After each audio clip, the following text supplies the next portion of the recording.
Hit TV ప్రేక్షకులకు శుభాభివందనములు. దేవి భాగవతంకి స్వాగతం.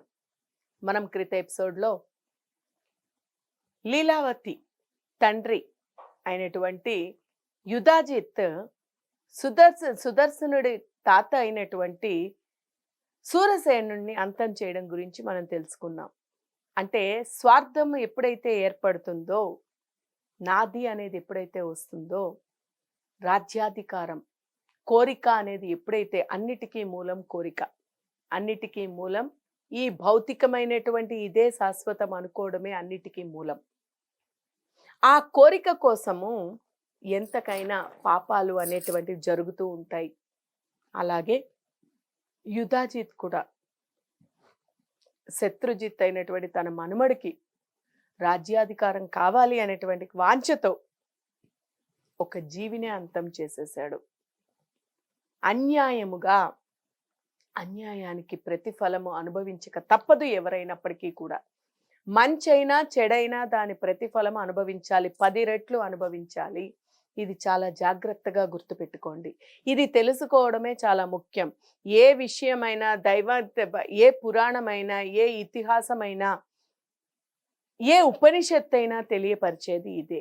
ధర్మంగా సత్యంగా నిలవాలి, ఎప్పుడైనా కూడా ధర్మబద్ధంగానే నడవాలి.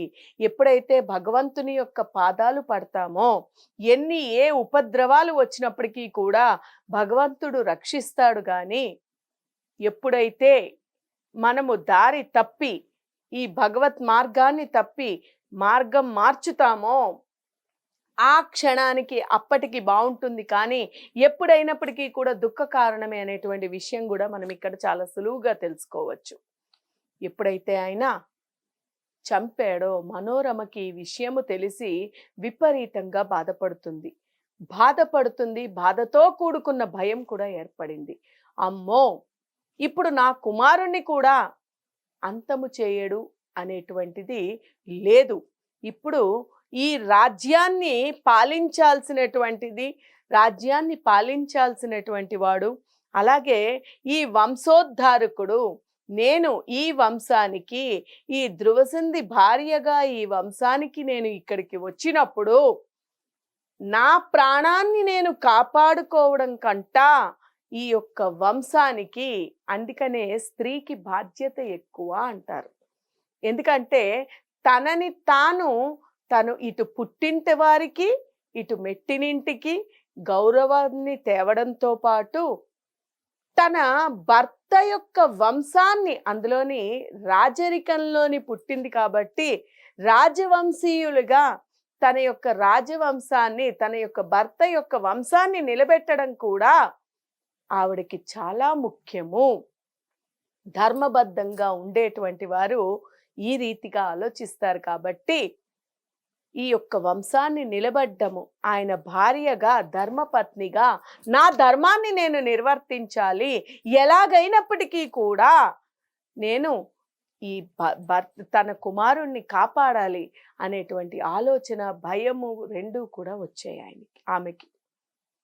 ఎప్పుడైతే ఆమెకి ఈ రకమైన ఆలోచన వచ్చిందో, ఇంకొక విషయం కూడా, ఇప్పటి వరకు కూడా ఎంతో సంతోషంగా, ఎంతో ధార్మికంగా ఉండేటువంటి తన సోదరి, అంటే తనతో పాటు ఎంతో ప్రేమగా, స్నేహంగా ఉండినటువంటి తన సోదరి, అంటే ఇక్కడ చూడండి ఎంత ఆనందకరమైన విషయమో.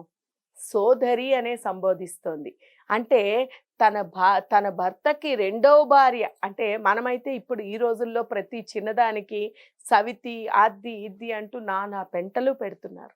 కానీ ఆవిడ ధార్మికురాలు కాబట్టి ఆ తల్లి ఆ యొక్క లీలావతిని చూసి, ఇప్పటి వరకు ఇంత స్నేహంగా ఉండి, ఇంత ప్రేమగా మేము ఒకే తల్లి బిడ్డలు మాదిరి కలిసిపోయి ఉండి ఎంతో ఆనందంగా ఉన్నటువంటి మేము, ఆమె కూడా ఈరోజు ఈ యొక్క కోరికతో, అంటే తన కుమారుడు రాజ్యపాలన చెయ్యాలి అనేటువంటి భావనతోని, అంతా తనకి దక్కాలి, తనకి అటువంటి ఆలోచన లేనప్పటికీ కూడా తన తండ్రి ద్వారా ఆమెకి అటువంటి ఆలోచన వస్తే నా కుమారుడికి కూడా ప్రమాదమే కదా అనేటువంటి ఆలోచన వచ్చింది. అంటే ఇక్కడ చూడండి, ఇక్కడ మనం తెలుసుకోవాల్సింది ఇంకోటి ఉంది.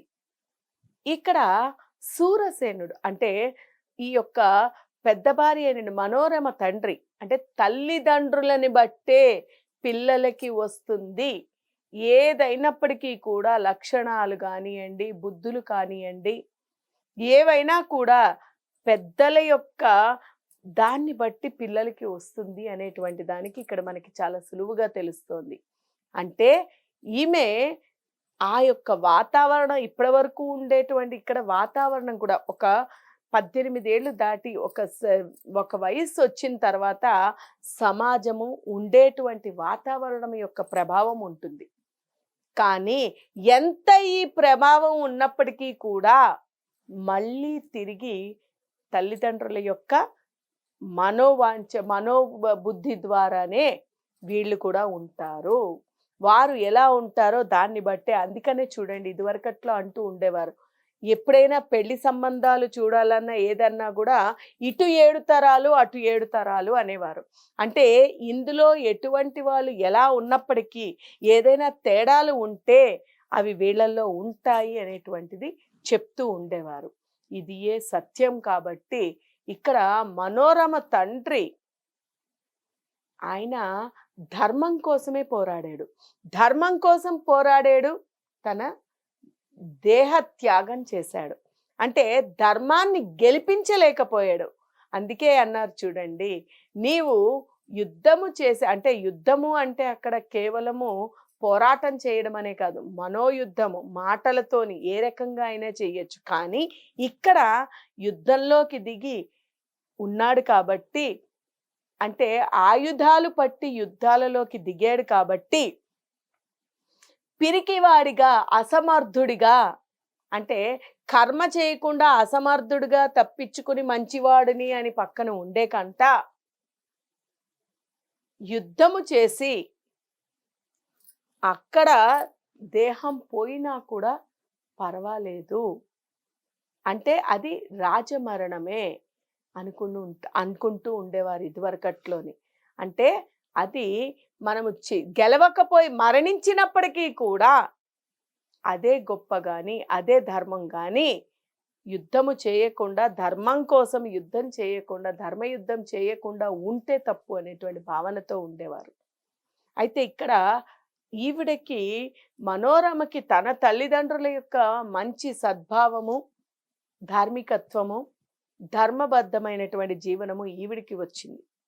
అయితే అప్పటి వరకు లీలావతి కూడా ఆ రాజ్యం బట్టి, భర్తని బట్టి, తన సోదరి అంటే సవతి అయినటువంటి మనోరమ బట్టి కావచ్చు, ప్రజల వల్ల కావచ్చు, ఆవిడ యొక్క ఆలోచన విధానం కానీ, ఆమె యొక్క బుద్ధి కానీ, ఆమె యొక్క ఆలోచన కానీ అన్నీ కూడా ధర్మంగా, ప్రేమపూర్వకంగా, స్నేహంగానే ఉన్నాయి. కానీ ఇప్పుడు తన తండ్రి వచ్చిన తర్వాత ఆ తండ్రి యొక్క లక్షణాలు ఈమె మీద పడవు. ఆ తండ్రి యొక్క లక్షణాలు, ఆ యొక్క బుద్ధి ఈమె మీద పడదు అనేటువంటిది లేదు. ఎందుకంటే తల్లిదండ్రుల మధ్య, అంటే ఇప్పుడు సైన్స్ ప్రకారం మనకి జీన్స్ అంటున్నాం, ఆ జీన్స్ ఖచ్చితంగా ఉంటాయి అనేటువంటి భయం కూడా మనోరమకి ఏర్పడింది. ఎలాగైనా తన కుమారుణ్ణి రక్షించుకోవాలి అనేటువంటి ఆలోచన కలిగి, ఇప్పుడు అంత రాజ్యంలోని అంతటి శత్రువులుగా ఉండి ఎలాగైనా అంతం చేసేటువంటి అంతటి దాంట్లో నుంచి తప్పించుకోవాలంటే, లేదా అక్కడి నుంచి బయటపడాలి అంటే ఎవరో ఒకరి సహకారం కావాలి. అది కూడా ఎవరైతే నిజంగా ధర్మంగా ఉంటారో వారు కావాలి. ఆ రాజ్యంలో అందరూ కూడా ధర్మపరులే, అందరూ కూడా మంచి ఆలోచన పరులే ఉంటారు. కాబట్టి మనోరమ ఎంతగానో ఆలోచించి, ఎలాగైనా సరే ఈ యుధాజిత్ నుంచి మనము మా బిడ్డని కాపాడుకోవాలి, రక్షించుకోవాలి అనేటువంటి ఆలోచనతోని అక్కడ ఏ రకంగా మనం రక్షించుకోవాలి, ఏ రకంగా తప్పించుకోవాలి అనేటువంటి ఆలోచనతోని తను మంత్రులని ఎవరినైనా సరే, అంటే అక్కడ తనకి నమ్మకస్తులు ఎప్పుడైనా సరే చెడు చేయాలన్నా నమ్మకస్తులే, మంచి చేయాలన్నా కూడా నమ్మకస్తులే. ఈ నమ్మకస్తులైనటువంటి తన కోసం అంటే ఆ రాజ్యం కోసం ప్రాణాలైనా ఇచ్చేటువంటి వారు కూడా ఉంటారు కాబట్టి అటువంటి వాడైనటువంటి విదల్లుడు అనేటువంటి ఒక మంత్రిని తను పిలిపించి ఆయన ఆ రాజ్యం కోసము, ఆ రాజు కోసము ఏదైనా ప్రాణత్యాగానికి కూడా సిద్ధపడేటువంటి వాడు, అలాగే తెలివైనటువంటి వాడు, ఎంతో జ్ఞానంతో కూడుకుని ఉన్నాడు కాబట్టి అటువంటి వాడిని పిలిపించి అతనితో మాట్లాడడం మొదలుపెట్టింది. ఎప్పుడైతే ఈవిడ అక్కడ మాట్లాడిందో అక్కడ మాట్లాడి ఆవిడ యొక్క మనోభావన అంటే ఆవిడ మనసులో మెదిలేటువంటి విషయం అంతా కూడా ఇలా యుధాజీతో వస్తే నా కుమారుడైనటువంటి అంటే ఇప్పుడు ఏ బాధ లేకపోయినా కొన్ని రోజుల తర్వాత అయినా రాజ్యానికి మళ్ళీ ఆ రాజ్య పాలన కోసం నాకు వద్దు అన్నా కూడా మళ్ళీ నా కుమారుడు ఎక్కడ పోటీకి వస్తాడో ఎప్పటికైనా నాకు ఇబ్బంది అని అనుకుంటాడేమో మళ్ళీ నా కుమారుణ్ణి అంతం చేస్తాడేమో అటువంటి భావంతోని ఇది జరిగే అవకాశం ఉంది. అలాగే ఇప్పటి వరకు కూడా స్నేహభావంతో ఉండేటువంటి నా సోదరిలో కూడా మార్పు వచ్చి నన్ను ఇబ్బంది పెట్టవచ్చేమో, నా కుమారుణ్ణి నన్ను బాధ పెట్టవచ్చేమో, నన్ను బాధ పెట్టినప్పటికీ పర్వాలేదు కానీ ఈ వంశోద్ధారకుడైనటువంటి నా కుమారుడు సుదర్శనుడిని ఇబ్బంది ఎక్కడ పెడుతుందో, ఒకవేళ ఇబ్బంది పెట్టడంతో పాటు తన తండ్రి యొక్క సహకారంతోని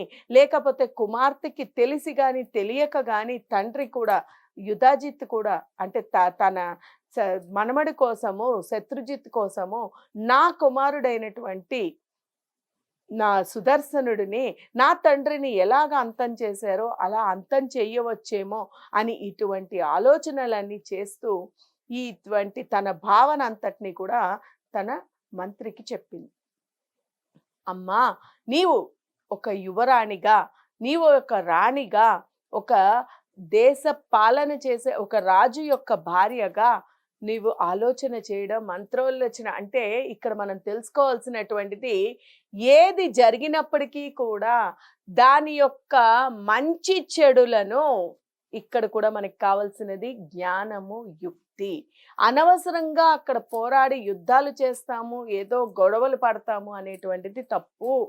ఎప్పుడైనా సరే ఆలోచన, ప్రతి క్రియకి కూడా మంచి చెడు రెండిటిని కూడా బేరీ వేసుకుని ఏ రకంగా చెయ్యాలి, ఏదైనా ఒక సమస్య వచ్చినప్పుడు కూడా సమస్య వచ్చినా మంచి జరిగినా ఒక పని చేస్తున్నాము అంటే ఆ పని వల్ల ఉపయోగాలు ఎన్ని, ఉపయోగం లేకుండా నష్టాలు ఎన్ని ఉన్నాయి అనేటువంటి దానిని బేరీ వేసుకోవాలి అనేటువంటిది మనం దీని ద్వారా తెలుసుకోవచ్చు. ఆవిడ ఆలోచన విధానము చూడండి, వచ్చినటువంటి దానికి భయపడలేదు.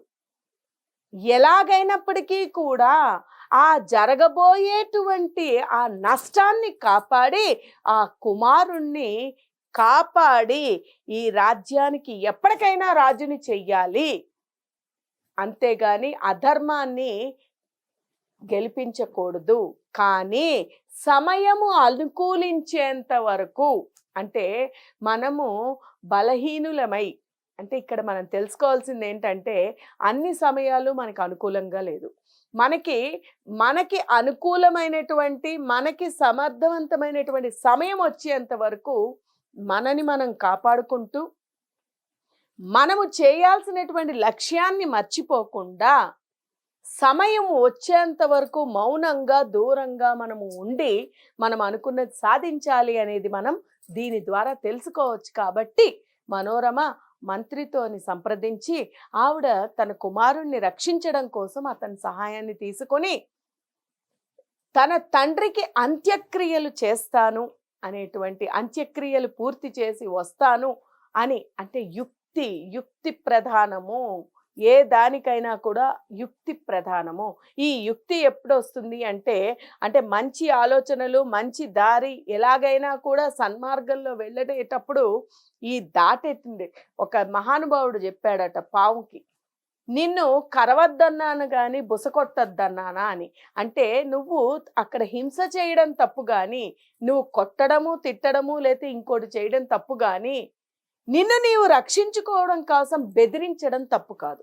అందుకని ఆ రకంగానే ఆ తల్లి చేసి ఇటు బెదిరించలేదు, ఎవరికీ ఇబ్బంది కలిగించకుండా నా తండ్రికి నేను అంత్యక్రియలు చేసి వస్తాను అని చెప్పి అక్కడి నుంచి తప్పించుకోవడానికి ఒక మార్గాన్ని ఎంచుకొని మంత్రితో సంప్రదించి తనని కాపాడుకుంటూ తన కుమారుణ్ణి కూడా కాపాడుకోవడానికి ఎలాగైతే ప్రయత్నించిందో మనము కూడా ఇప్పుడు ఉండేటువంటి రోజులలోని నిత్యగండం పూర్ణాయుష్యు అనేటట్టు క్షణానికి మనకి ఏదో ఒక సమస్య కావచ్చు, ఏదో ఒక రకంగా ఇబ్బంది కూడా కలుగుతూ ఉంటుంది.